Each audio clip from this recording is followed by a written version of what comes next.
This is Steve Kallas, speaking of sports. Today we're going to talk about the new pass interference rule and what happened in the Rams-Saints game back in the NFC Championship game. You've all seen the play 20, 40 times, whatever. Late in the game, Saints have the ball, tie score, 1:49 left. The Saints are driving. Drew Brees drops back to pass.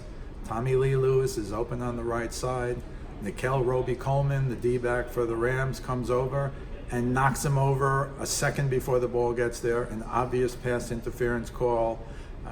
How could anybody miss it? Everybody in the stands saw it. Everybody on national TV saw it. So what happened? Well, it's what didn't happen. The two officials on the sideline with a clear view of the play both swallowed their whistles. They didn't make the call. It was an obvious call. The coach, Sean Payton, went ballistic. His screaming did no good, of course. And so what happened after that?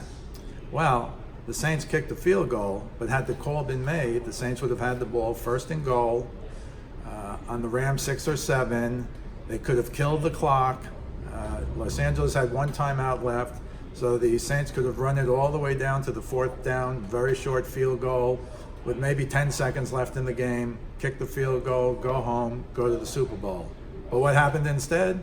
1:45 left when the non-call was not made, and the Rams got the ball back with 1:45. They drove down the field. They kicked the field goal to tie up the game, and then the Rams won in overtime. And people will say, well, the Saints had a couple of opportunities to win the game after that, and they're right. But the point they miss is this.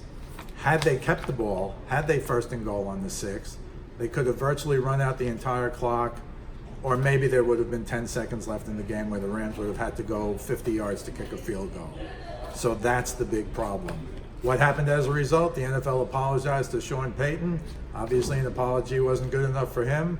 Some Saints fans filed a lawsuit, which was dismissed in court. How are you going to change the result of a game on a bad call? But what Sean Payton did do is he got a new rule passed from the NFL Rules Committee through the owners, and that's now in effect for the upcoming season. We'll talk about that rule in a minute.